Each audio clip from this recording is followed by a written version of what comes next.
Recorded by Kirsten Ferreri, Los Angeles, California. The Odyssey by Homer. Translated by Samuel Butler. Book 1. Tell me, O Muse, of that ingenious hero who travelled far and wide after he had sacked the famous town of Troy. Many cities did he visit, and many were the nations with whose manners and customs he was acquainted. Moreover, he suffered much by sea while trying to save his own life and bring his men safely home. But do what he might, he could not save his men, for they perished through their own sheer folly in eating the cattle of the sun-god Hyperion. So the god prevented them from ever reaching home. Tell me too about all these things, O daughter of Jove, from whatsoever source you may know them. So now all who escaped death in battle or by shipwreck had got safely home, except Ulysses, and he, though he was longing to return to his wife and country, was detained by the goddess Calypso, who had got him into a large cave and wanted to marry him. But as years went by, there came a time when the gods settled that he should go back to Ithaca. Even then, however, when he was among his own people, his troubles were not yet over. Nevertheless, all the gods had now begun to pity him, except Neptune, who still persecuted him without ceasing, and would not let him get home. Now Neptune had gone off to the Ethiopians, who are at the world's end, and lie in two halves, the one looking west and the other east. He had gone there to accept a hecatomb of sheep and oxen, and was enjoying himself at his festival. But the other gods met in the house of Olympian Jove, and the sire of gods and men spoke first. At that moment he was thinking of Aegisthus, who had been killed by Agamemnon's son Orestes. So he said to the other gods, "See now, how men lay blame upon us gods for what is after all nothing but their own folly. Look at Aegisthus. He must needs make love to Agamemnon's wife unrighteously, and then kill Agamemnon, though he knew it would be the death of him. For I sent Mercury to warn him not to do either of these things, inasmuch as Orestes would be sure to take his revenge when he grew up and wanted to return home. Mercury told him this in all good will, but he would not listen, and now he has paid for everything in full." Then Minerva said, "Father, son of Saturn, king of kings, it served Aegisthus right, and so it would any one else who does as he did. But Aegisthus is neither here nor there. It is for Ulysses that my heart bleeds, when I think of his sufferings in that lonely sea-girt island, far away, poor man, from all his friends. It is an island covered with forest, in the very middle of the sea, and a goddess lives there, daughter of the magician Atlas, who looks after the bottom of the ocean, and carries the great columns that keep heaven and earth asunder. This daughter of Atlas has got hold of poor unhappy Ulysses, and keeps trying by every kind of blandishment to make him forget his home, so that he is tired of life, and thinks of nothing but how he may once more see the smoke of his own chimneys. You, sir, take no heed of this, and yet when Ulysses was before Troy, did he not propitiate you with many a burnt sacrifice? Why then should you keep on being so angry with him?" And Jove said, "My child, what are you talking about? How can I forget Ulysses, than whom there is no more capable man on earth, nor more liberal in his offerings to the immortal gods that live in heaven? Bear in mind, however, that Neptune is still furious with Ulysses for having blinded an eye of Polyphemus, king of the Cyclops. Polyphemus is son to Neptune by the nymph Thoosa, daughter to the sea-king Phorcys. Therefore, though he will not kill Ulysses outright, he torments him by preventing him from getting home. Still, let us lay our heads together and see how we can help him to return.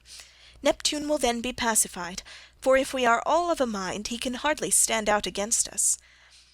And Minerva said, "Father, son of Saturn, king of kings, if then the gods now mean that Ulysses should get home, we should first send Mercury to the Ogygian island, to tell Calypso that we have made up our minds, and that he is to return. In the meantime I will go to Ithaca, to put heart into Ulysses' son Telemachus. I will embolden him to call the Achaeans in assembly, and speak out to the suitors of his mother Penelope, who persist in eating up any number of his sheep and oxen. I will also conduct him to Sparta and to Pylos, to see if he can hear anything about the return of his dear father, for this will make people speak well of him." So saying, she bound on her glittering gold sandals, imperishable, with which she can fly like the wind over land or sea. She grasped the redoubtable bronze-shod spear, so stout and sturdy and strong, wherewith she quells the ranks of heroes who have displeased her, and down she darted from the topmost summits of Olympus, whereon forthwith she was in Ithaca, at the gateway of Ulysses' house, disguised as a visitor, Mentes, chief of the Taphians, and she held a bronze spear in her hand. There she found the lordly suitors seated on hides of the oxen which they had killed and eaten, and playing draughts in front of the house. Men servants and pages were bustling about to wait upon them, some mixing wine with water in the mixing bowls, some cleaning down the tables with wet sponges and laying them out again, and some cutting up great quantities of meat. Telemachus saw her long before anyone else did. He was sitting moodily among the suitors, thinking about his brave father, and how he would send them flying out of the house if he were to come to his own again and be honoured as in days gone by. Thus brooding as he sat among them, he caught sight of Minerva, and went straight to the gate, for he was vexed that a stranger should be kept waiting for admittance. He took her right hand in his own, and bade her give him her spear. "Welcome," said he, "to our house, and when you have partaken of food you shall tell us what you have come for." He led the way as he spoke, and Minerva followed him. When they were within, he took her spear and set it in the spear stand against a strong bearing post, along with the many other spears of his unhappy father, and he conducted her to a richly decorated seat, under which he threw a cloth of damask. There was a footstool also for her feet, and he set another seat near her for himself, away from the suitors, that she might not be annoyed while eating by their noise and insolence, and that he might ask her more freely about his father. A maidservant then brought them water in a beautiful golden ewer, and poured it into a silver basin for them to wash their hands, and she drew a clean table beside them. An upper servant brought them bread, and offered them many good things of what there was in the house. The carver fetched them plates of all manner of meats, and set cups of gold by their side, and a manservant brought them wine, and poured it out for them. Then the suitors came in, and took their places on the benches and seats. Forthwith men-servants poured water over their hands, maids went round with the bread-baskets, pages filled the mixing bowls with wine and water, and they laid their hands upon the good things that were before them. As soon as they had had enough to eat and drink, they wanted music and dancing, which are the crowning embellishments of a banquet. So a servant brought a lyre to Phemius, whom they compelled perforce to sing to them.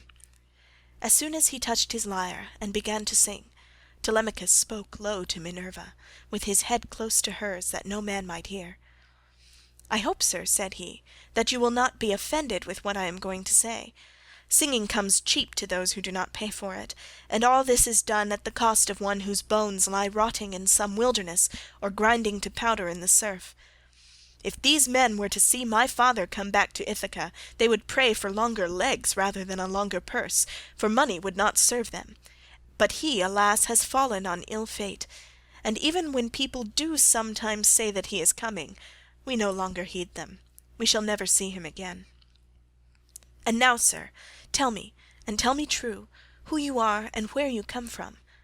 Tell me of your town and parents, what manner of ship you came in, how your crew brought you to Ithaca, and of what nation they declared themselves to be, for you cannot have come by land. Tell me also truly, for I want to know, are you a stranger to this house, or have you been here in my father's time? In the old days we had many visitors, for my father went about much by himself." And Minerva answered, "I will tell you truly and particularly all about it. I am Mentes, son of Anchialus, and I am king of the Taphians. I have come here with my ship and crew, on a voyage to men of a foreign tongue, being bound for Temesa, with a cargo of iron, and I shall bring back copper. As for my ship, it lies over yonder, off the open country, away from the town, in the harbour Rheithron, under the wooded mountain Neritum. Our fathers were friends before us, as old Laertes will tell you, if you will go and ask him. They say, however, that he never comes to town now, and lives by himself in the country, faring hardly, with an old woman to look after him and get his dinner for him, when he comes in tired from pottering about his vineyard. They told me your father was at home again, and that is why I came, but it seems the gods are still keeping him back, for he is not dead, yet not on the mainland. It is more likely he is on some sea-girt island in mid-ocean, or a prisoner among savages who are detaining him against his will. I am no prophet, and know very little about omens, but I speak as it is borne in upon me from heaven, and I assure you that he will not be away much longer, for he is a man of such resource that even though he were in chains of iron he would find some means of getting home again. But tell me, and tell me true, can Ulysses really have such a fine-looking fellow for a son? You are indeed wonderfully like him about the head and eyes, for we were close friends before he set sail for Troy, where the flower of all the Argives went also. Since that time we have never either of us seen the other." "My mother," answered Telemachus, "tells me I am son to Ulysses, but it is a wise child that knows his own father. Would that I were son to one who had grown old upon his own estates, for since you ask me, there is no more ill-starred man under heaven than he who they tell me is my father." And Minerva said, "There is no fear of your race dying out yet, while Penelope has such a fine son as you are. But tell me, and tell me true, what is the meaning of all this feasting? And who are these people? What is it all about? Have you some banquet, or is there a wedding in the family? For no one seems to be bringing any provisions of his own. And the guests, how atrociously they are behaving! What riot they make over the whole house! It is enough to disgust any respectable person who comes near them."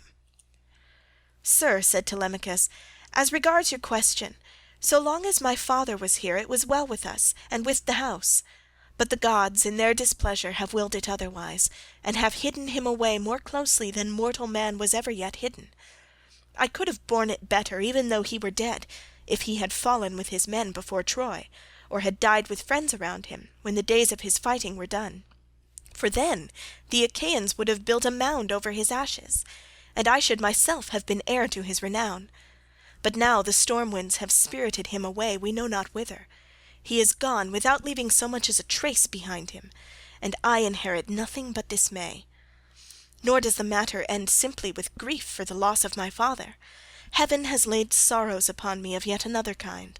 For the chiefs from all our islands, Dulichium, Same, and the woodland island of Zacynthus, as also all the principal men of Ithaca itself, are eating up my house under the pretext of paying their court to my mother, who will neither point-blank say that she will not marry, nor yet bring matters to an end. So they are making havoc of my estate, and before long will do so also with myself." "Is that so?" exclaimed Minerva. "Then you do indeed want Ulysses home again. Give him his helmet, shield, and a couple lances, and if he is the man he was when I first knew him in our house, drinking and making merry, he would soon lay his hands about these rascally suitors, were he to stand once more upon his own threshold. He was then coming from Ephyra, where he had been to beg poison for his arrows from Ilus, son of Mermerus. Ilus feared the ever-living gods and would not give him any, but my father let him have some, for he was very fond of him. If Ulysses is the man he then was, these suitors will have a short shrift and a sorry wedding. But there, it rests with heaven to determine whether he is to return, and take his revenge in his own house or no. I would, however, urge you to set about trying to get rid of these suitors at once. Take my advice. Call the Achaean heroes in assembly tomorrow, lay your case before them, and call heaven to bear you witness. Bid the suitors take themselves off, each to his own place, and if your mother's mind is set on marrying again, let her go back to her father, who will find her a husband, and provide her with all the marriage gifts that so dear a daughter may expect. As for yourself, let me prevail upon you to take the best ship you can get, with a crew of 20 men, and go in quest of your father who has so long been missing. Someone may tell you something, or, and people often hear things in this way, some heaven-sent message may direct you. First go to Pylos and ask Nestor. Thence go on to Sparta and visit Menelaus, for he got home last of all the Achaeans. If you hear that your father is alive and on his way home, you can put up with the waste these suitors will make for yet another 12 months. If on the other hand you hear of his death, come home at once, celebrate his funeral rites with all due pomp, build a barrow to his memory, and make your mother marry again. Then, having done all this, think it well over in your mind how, by fair means or foul, you may kill these suitors in your own house. You are too old to plead infancy any longer. Have you not heard how people are singing Orestes' praises for having killed his father's murderer Aegisthus? You are a fine, smart-looking fellow. Show your mettle then, and make yourself a name in story. Now, however, I must go back to my ship and to my crew, who will be impatient if I keep them waiting longer. Think the matter over for yourself, and remember what I have said to you." "Sir," answered Telemachus, "it has been very kind of you to talk to me in this way, as though I were your own son, and I will do all that you tell me. I know you want to be getting on with your voyage, but stay a little longer till you have taken a bath and refreshed yourself. I will then give you a present, and you shall go on your way rejoicing. I will give you one of great beauty and value, a keepsake such as only dear friends give to one another." Minerva answered, "Do not try and keep me, for I would be on my way at once. As for any present you may be disposed to make me, keep it till I come again, and I will take it home with me. You shall give me a very good one, and I will give you one of no less value in return." With these words she flew away like a bird into the air, but she had given Telemachus courage, and had made him think more than ever about his father. He felt the change, wondered at it, and knew that the stranger had been a god, so he went straight to where the suitors were sitting. Phemius was still singing, and his hearers sat wrapped in silence as he told the sad tale of the return from Troy, and the ills Minerva had laid upon the Achaeans. Penelope, daughter of Icarius, heard his song from her room upstairs, and came down by the great staircase, not alone, but attended by 2 of her handmaids. When she reached the suitors, she stood by one of the bearing posts that supported the roof of the cloisters, with a staid maiden on either side of her. She held a veil, moreover, before her face, and was weeping bitterly. "Phemius," she cried, "you know many another feat of gods and heroes, such as poets love to celebrate. Sing the suitors some one of these, and let them drink their wine in silence, but cease this sad tale, for it breaks my sorrowful heart, and reminds me of my lost husband, whom I mourn ever without ceasing, and whose name was great over all Hellas and middle Argos." "Mother," answered Telemachus, "let the bard sing what he has a mind to. Bards do not make the ills they sing of. It is Jove, not they, who makes them, and who sends weal or woe upon mankind according to his own good pleasure. This fellow means no harm by singing the ill-fated return of the Danaans, for people always applaud the latest songs most warmly. Make up your mind to it, and bear it. Ulysses is not the only man who never came back from Troy, but many another went down as well as he.